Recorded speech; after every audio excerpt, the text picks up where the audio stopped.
뉴스파이팅 이슈 인터뷰 이어가겠습니다. 뉴스파이팅 목요일 3부는 청년 유감이죠. 국회 탄핵소추위원으로 활동하고 있는 천하람 개혁신당 원내대표 겸 당대표 권한대행 나와 계십니다. 어서 오십시오. 네, 개혁신당 천하람입니다. 네, 탄핵소추위원이시기도 하잖아요. 예, 그렇습니다. 예, 윤석열 대통령 최종 진술도 들으셨죠? 네, 현장에서 예. 들었습니다.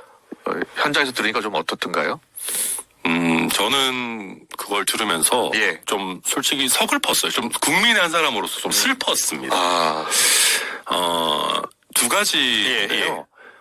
너무 만시지탄이다. 만시지탄이다. 너무 늦었다. 너무 늦었다. 우리 윤석열 대통령께서 예. 본인이 권력을 잡고 계실 때 예. 비상계엄 하기 전에 임기단축 개헌을 이야기했다면 얼마나 좋았을까. 그것이 우리 전국도 풀고 예. 정말 새로운 헌법체계를 제7공화국을 여는 하나의 정말 좋은 계기가 됐을 수 있었을 텐데 네, 왜 네. 비상계엄을 했을까. 너무 안타까웠고요. 또 한 가지는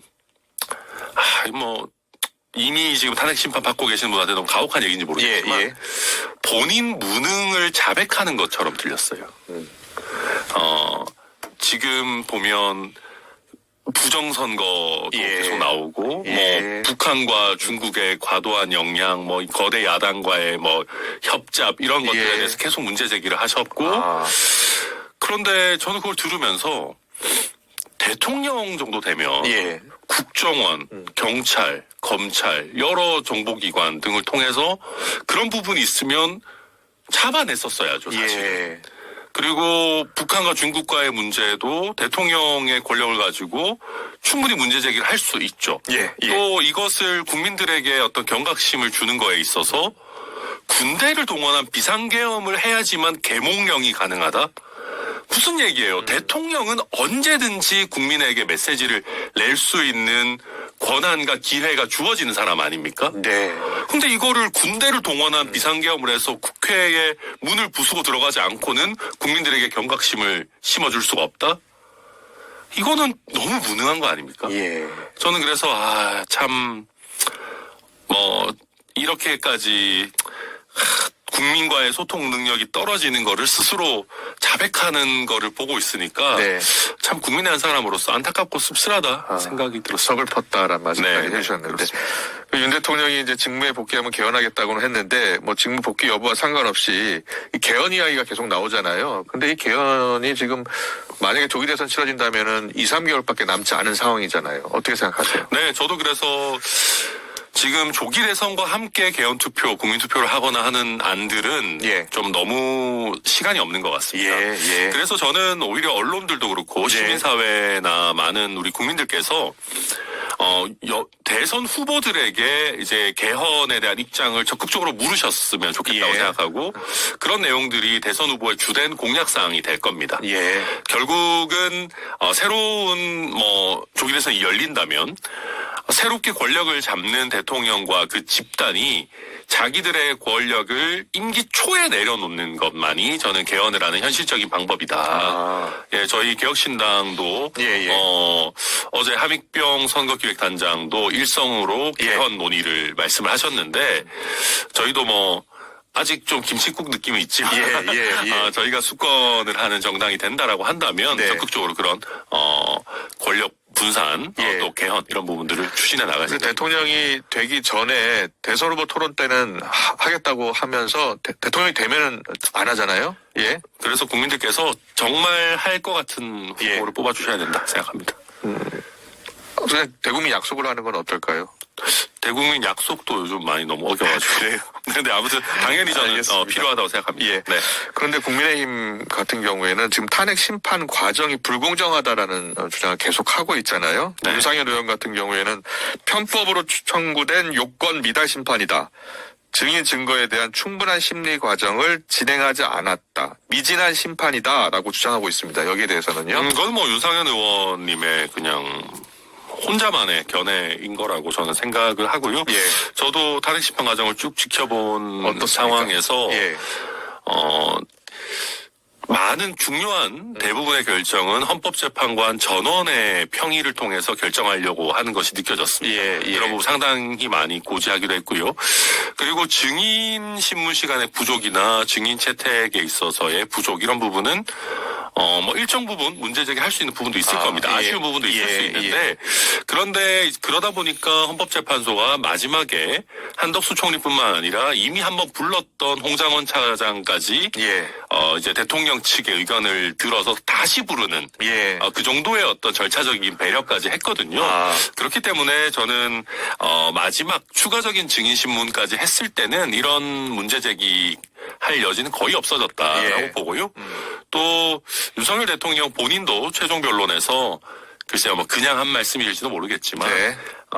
헌법재판소의 뭐 짧은 기간이지만 충실한 심리에 감사드린다 이런 표현도 했기 때문에 예. 저는 윤상현 의원께서 이런 어떤 절차에 대한 문제 제기를 계속하는 것은 의미가 없다고 생각합니다. 윤 대통령이 이번 변론 과정에서 직접 신문하고 싶어 했잖아요. 네. 예. 그 직접 신문을 하지 못하게 한 것에 대해서는 어떤 생각이세요? 좀 특수하긴 합니다. 예. 보통은 그렇게 이제 당사자가 직접 신문하는 것을 대부분 허용해 주는 것이 실무례인 건 맞습니다. 저는 매일 변호사니까 더 잘 아시겠군요. 그렇습니다. 예.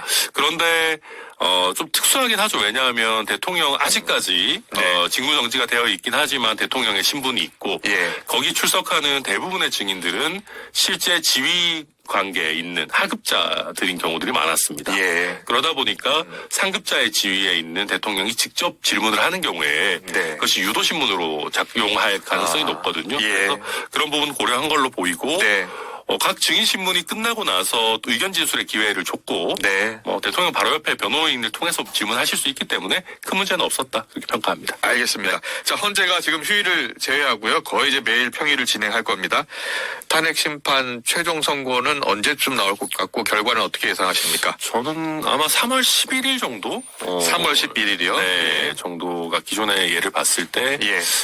예상되는 시기 아닌가 싶고요. 결과는 저는 만장일치 그러니까 8대0 이제 탄핵 인용 네. 결과가 나올 거라고 보여집니다. 이게 네. 여러 쟁점들이 있었습니다. 그런데 국회의원을 체포하려고 했냐 뭐 이런 부분들까지 가기 전에 네. 포고령 1조만 봐도 사실 위헌이거든요. 네.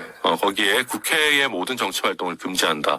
그렇게 할 수 있는 헌법적, 개헌법적 근거가 아예 없습니다. 포고령 1호의 1항이죠. 예. 네, 그렇다 보니까 그것을 대통령께서는 별 생각 없이 문제가 표현이 정확히 기억나지 않습니다. 일정 부분 문제가 있다 하더라도 그렇게 큰 생각 없이 하셨다고 하셨는데 비상계엄 그리고 포고령의 작성은 별 생각 없이 할 수 있는 일이 아니고요. 네. 별 생각 없이 위헌위법한 포고령을 낸 것 그 자체만으로도 저는 차고 넘치는 탄핵 심판 사유가 된다 생각합니다. 그렇군요. 네. 예. 마은혁 재판관 후보자 임명 보류 권한쟁이 오늘 결정되잖아요. 네. 탄핵 심판 결과에 변수가 될 것 같습니까? 될 수도 있을 것 같습니다. 그래요? 어떻게요? 만약에 이제 그러니까 이게 저는 정치적 유불리를 쭉 고려하면 예. 저는 사실 헌재 그 재판 막바지에 이런 변수가 나오는 것이 헌법재판 결정을 늦추는 변수가 될 수 있다고 생각합니다. 최종 선고 시일이 늦어질 수도 있다? 네, 그러니까 법률적으로는 꼭 이어지는 것은 아닙니다. 예. 마은혁 재판관은 헌재가 임명해야 된다라고 하고 최상목 권한대행이 임명하더라도 예. 변론 종결 이후에 임명되는 재판관은 절차에 참여하지 않고 8명만 참여해서 결정을 내리는 것이 가능합니다. 네. 그런데 그랬을 경우에 또 만약에 피청구, 그러니까 대통령 쪽에서 아니 임명됐는데 왜 절차에 참여 안 하냐. 예. 다시 변론 갱신해서 절차 새롭게 진행하면서 해야 된다라고 얘기하면 헌법재판소 입장에서는 정치적 부담을 느낄 수도 있을 겁니다. 예. 그래서 이것이 나름 하나의 어떤 최소한 정치적 공방의 쟁점은 될 수 있을 것이다. 네. 그렇다면 어떻게 해야 될 것 같아요? 그러면 마은혁 재판관 후보자 오늘 결정은 어떻게 날 것 같습니까? 저는 그건 정확히 모르겠습니다. 왜냐하면 그래요? 예. 저는 각하 가능성도 배제할 수는 없다고 생각합니다. 그래요? 예. 다만 제가 바라는 것은 정치적 유불리에 대한 계산 이런 것들을 다 떠나서 저도 이 사건 기록 100% 본 게 아니기 때문에 얘기하기 어렵고 대신 제가 말하고 싶은 것은 헌재 결정이 나오면 그건 좀 따랐으면 좋겠습니다. 최상목 권한대행이 마은혁 재판관을 추가로 임명하는 것이 누구에게 유리하고 불리하고 복잡한 상황들이 있겠지만 그런 정치적 고려를 다 치우고 헌재 결정이 나오면 따라야 됩니다. 저는 그것이 우리 사회의 사법부의 틀을 지키는 기본 어떤 합의가 돼야 된다 생각합니다. 알겠습니다. 네. 김건희 여사 육성 녹취록 계속 나오고 있어요. 그런데 이런 내용이 있더라고요. 나는 조선일보 폐간에 목숨 걸었다라는 발언이 녹취에 담겼습니다. 김 여사가 언론사를 겨냥한 배경에는 윤 대통령 부부 공천 개입 의혹의 핵심 인물 명태균 씨가 있었다고 하는데 김 여사의 녹취를 어떻게 들었어요? 저는 김건희 여사와 윤석열 대통령을 보면 네. 대통령과 영부인이 너무 쉽게 되셨다. 이분들은 예. 대통령직과 영부인직의 무거움을 잘 모르고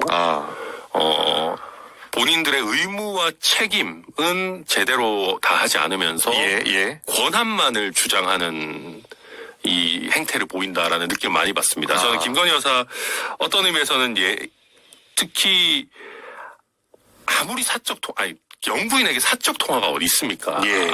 근데 무슨 조선일보 폐간에 목숨을 왜 걸어요? 예. 특히 보수 진영 일합시구에서 당선된 대통령의 부인이 일단 이해가 잘 가지 않고요.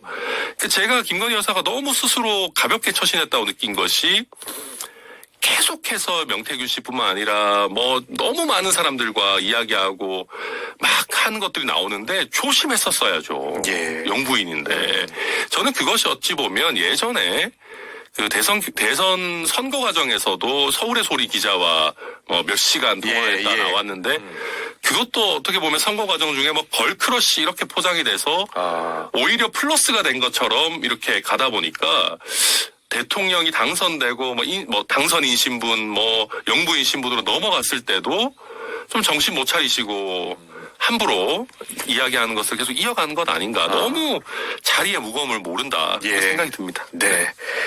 민주당은 때문에 더욱더 명태균 특검법 통과시켜야 한다라고 여권을 압박하고 있는 상황이잖아요. 네네. 또 계엄 전모를 밝히려면 또 특검이 필수 불가결하다는 입장도 밝히고 있고요. 어떻게 보고 계세요? 네, 저희 개혁신당도 명태균 특검법 적극 찬성하고 또 공동 발의까지 했습니다.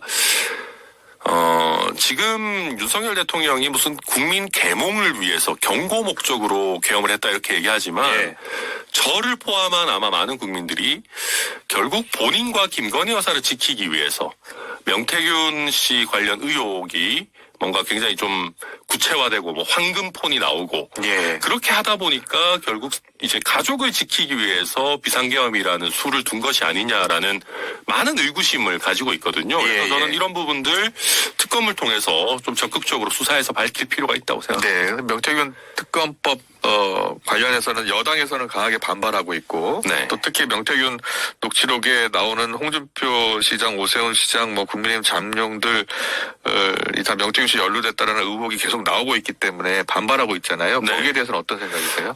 이준석 의원도 거기에서 자유롭지 않은 것 아니냐 이런 평가들 그런 얘기를 하시는 분들이 계시는데 저희는 그런 의혹에 대해서 자유롭다는 자신이 있습니다. 그런 자신이 있기 때문에 명태균 특검 빨리 받아서 의혹 해소하고 가겠다라고 하는 것이고요.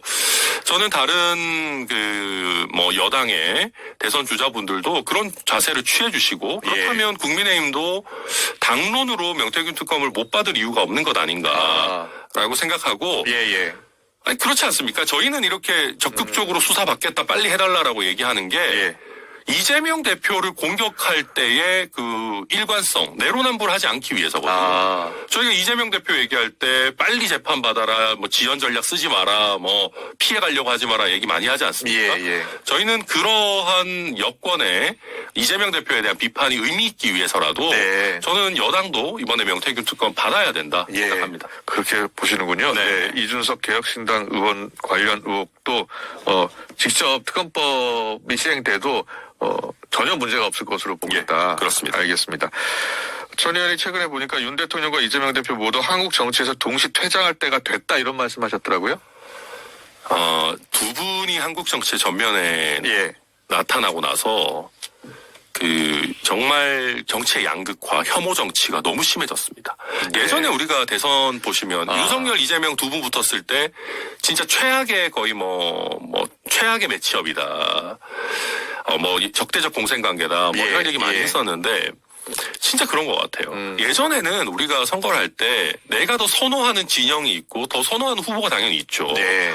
근데 다른 후보가 된다고 해서 내가 막 정말 미쳐버릴 것 같다 이런 생각이 들지는 않았었던 적들이 많은 것 같아요. 예. 약간 아쉽지만 그래 뭐 국민 선택이니까 뭐 어쩌겠냐 받아들여야지 라고 했는데 이 두 분은 반대 진영에서는 도저히 납득할 수 없는 정말 너무나도 혐오스러운 후보들이 양쪽 진영을 담당하다 보니까 예. 정치적 양극화도 너무 심해졌고 한국의 정치 문화가 그 이후로 계속 악화일로를 가고 있는 것 같아요. 네. 두 분 다 퇴장됐으면 좋겠고요. 그리고 현실적으로 좀 보면요. 예. 저는 윤 대통령은 아마도 헌법재판소에 의해서 퇴출될 거라고 생각하고요. 예. 이재명 대표 이대로 가서 만약에 대법원 선고 이전에 어쨌든 당선 만약에 된다라고 하면 예. 대법원에 의해 퇴출될 수 있는 대통령이 될 겁니다. 헌법재판소와 대법원에 의해서 퇴출되거나 될 수 있는 대통령. 우리 헌정사에 얼마나 불행이고 외국에서 봤을 때 얼마나 부끄럽습니까? 그래서 저는 이 두 분 다 이제는 한국 정치에서 좀 뒤편으로 물러나고 예. 제대로 된 세대교체 흐름이 올 때가 됐다 생각합니다. 이재명 대표 입장에서는 네. 일단 2심에서 무죄가 나올 것이다라고 생각을 하고 있는 것이고 또 재판이 대법원 확정 판결 전에 대통령이 된다면 재판이 중지돼야 된다. 또 이게 다수설이다라고 주장하고 있거든요. 그렇지 않아요. 예. 그리고 이제 예전에 아마 홍준표 대표가 자유한국당 대선 후보 네, 예. 그때 이야기 많이 하더라고요. 민주당에서도 예. 재판은 정지되지 않는다라는 얘기 수두룩하게 해놨어요. 예. 민주당 쪽에 가까운 헌법학자들도 그런 얘기 많이 해놓고요. 예. 내로남불하지 않기를 바라고요. 예. 그리고 제가 거듭 강조드리는 거는 물론 대법원이 신중하게 하겠지만 대법원이 마음만 먹으면 재판할 수 있습니다. 3월 26일 날 2심 선고하고 3개월 내잖아요. 네. 그런데 6월 26일인데 그 전에 할 수 있다고요? 그 전에도 무리하면 할 수도 있겠지만 무리하면 할 수도 있다? 당선되고 나서도 할 수 있습니다. 당선되고 나서 제 얘기는 그겁니다. 왜냐하면 학설 대립이 있다라는 거는 예. 여기에 대한 명확한 규정이 없다라는 겁니다. 그러면 이것은 선례가 없고 네. 판례가 없고 법이 없다면 예. 누가 선례를 만듭니까? 대법원이 만들죠. 대법원이 전원합의체 열어서 예. 대통령의 어떤 취임 이전의 범죄에 대한 재판이 중단되지는 않는다라고 네. 결정하면 그만인 겁니다. 그 당선인 신분으로서도 할 수 있다? 할 수 있죠. 그다음에 대통령 취임하고 나서도 예. 물론 정치적 부담은 있지만 예. 이론적 법률적으로 얼마든지 가능합니다. 그렇군요. 그런데 이런 사례가 한 번도 없었기 때문에요. 예. 왜냐하면 본인 대통령 되기 전에 범죄를 방탄하려고 출마하는 경우가 우리 헌정사에 잘 없었으니까요. 예. 근데 대법원장 입장에서 헌법재판소는 대통령 잘 탄핵시키던데 우리 대법원도 네. 대법원의 권위를 보여주자. 네. 이렇게 기존에 있던 범죄를 대통령 당선으로 피해가려고 하는 것은 대한민국의 사법 질서에 보탬이 되지 않는다. 국민들의 어떤 법 준수 의지를 깎아먹는다라고 해서 재임 중에라도 판결하겠다라고 하면 하는 거거든요. 네. 이런 가능성이 있는 인물을 대통령 보궐선거의 위험성이 상존하는 인물을 대통령으로 뽑는다? 저는 결코 있어서는 안 되는 일이라고 생각합니다. 네. 자, 개혁신당, 대선 체제에 돌입했잖아요. 제대로 사고 치겠다라고 했네요. 어떻게 사고를 치겠다는 거예요? 무슨 뜻이에요? 지금까지 이제 양당 출신이 아닌 후보가 대선에서 큰 성과를 내는 것이 쉽지 않은 일로 굳어져 있습니다. 네. 그러면서 저희가 그런 선입견을 깨는 사고를 치고 싶고요. 그리고 선입견을 깨고 싶다. 네. 예. 그리고 그 과정에서 대한민국 정치 담론도 좀 업데이트했으면 좋겠습니다. 세대 교체도 하고 또 지금 2025년의 대한민국의 삶, 또 대한민국의 미래를 준비해 나가는 정말 제대로 된 세대 교체 또 미래 담론을 좀 펼쳐봤으면 좋겠다 생각합니다. 이준석 의원 이야기 나왔으니까요. 최근에 이준석 의원 정원유착 의혹이 나오고 있어요. 당 차원에서 이 논란에 대해서는 어떻게 보고 있고 어떻게 대응하고 있는 겁니까? 저희는 이거는 보면서 참 터무니없다라고 생각한 것이 하고 싶은 얘기 좀 해주세요. 정치인이 언론사에 대해서 오늘도 제가 라디오에 출연하고 있지만 라디오 제작진에게 자료를 주는 것이 뭐가 문제입니까? 정치인은 그 어떤 언론에 대해서도 보도자료나 관련한 참고자료들을 줄 수 있고 예. 주는 것이 뭐 그렇게 이상한 일도 아닙니다. 그런데 이것을 이런 어떤 정상적으로 소통하는 거에 대해서 정원유착 프레임을 씌우게 되면 예. 정치인의 정치활동이나 언론의 예. 어떤 취재활동도 위축시키게 되는 거거든요. 예, 예. 저는 그래서 이거는 정원유착 의혹이라고 이야기하는 것조차 저는 부당하다라고 생각을 하고요. 예. 그때 이준석 의원이 제작진에게 자료를 제공하고 이랬을 때는 심지어 국회의원도 아니었습니다. 예. 언론이 뭐 압력을 받거나 뭐 압박을 받을 위치에 있지도 않았어요. 예. 뭐 그래서 어떤 부당한 대가가 결부되거나 부당한 압박이 있지도 않았던 단순한 자료 제공 내지는 의사소통에 대해 가지고 무슨 유착이다? 이렇게 하면 우리가 정치인이 정치활동 어떻게 하고 언론이 방송 어떻게 만듭니까? 이거 말도 안 되는. 이준석 의원이 당시에 이제 출연한 시간이 아니었다. 그리고 방송 때 실시간으로 자료를 줬는데 그 실시간으로 자료를 제출하자 질문이 나왔다라는 거거든요. 이제 예. 그런 겁니다. 예. 그 실시간에 또 방점이 있는 것 같아요. 그거를 일반 정치인들이 빨리 순발력 있게 잘 못해서 그렇지 예. 이준석 의원은 실시간으로 문자도 자주 보내는 사람입니다. 예. 그 제작진 우리 뉴스파이팅 몇 번이죠? 예. 샵 0945입니다. 예, 샵 0945 이렇게 예. 자기가 직접 문자도 막 보내요. 실시간으로 방송 그래요? 보다가 이거 예. 아닌데요. 이렇게 하기도 하고 네. 쉬는 시간에 전화도 하는 양반입니다. 아. 예, 그런 사람이 듣다가 뭐 예를 들면 야 이거 자료 좀 제공했으면 좋겠다라고 네. 하는 거고 그 자료를 받아서 활용할지 질문을 할지 이거는 제작진의 판단인 거죠. 예. 이준석 의원이 팔을 비틀거나 이런 거 전혀 없었습니다. 알겠습니다. 네. 잘 들었습니다. 그리고 마지막 질문 드릴게요. 한동훈 전 대표 좀 잘 아시죠? 개인적으로 뭐 잘 알진 않고 아, 그래요? 정치적으로는 압니다. 네. 복귀하면 정치권 지형에 어떤 영향을 미칠 것 같습니까? 저는 한동훈 대표 책 아직 보지 못했는데 네. 거기에 바라건대는 한한 체제, 한동훈 한덕수 두 분이 그 권력을 휘두르겠다라고 했던 부분에 대한 적절한 좀 해명이 있었으면 좋겠다 생각하고요. 예. 그래도 정치권 지형에 복귀하시면 세대 교체론에 조금 더 그래도 불이 붙지 않겠나 그런 점은 뭐 기대합니다. 이준석 의원한테는 좀 플러스 효과네요. 뭐 이준석 의원은 뭐 한동훈 대표도 뭐 무슨 세대 교체냐 하지만 예. 저는 그래도 그 이슈가 커지는 것 자체는 나쁘지 않다고 생각합니다. 네, 잘 들었습니다. 천하람 의원과 함께했습니다. 고맙습니다. 네, 감사합니다. 예.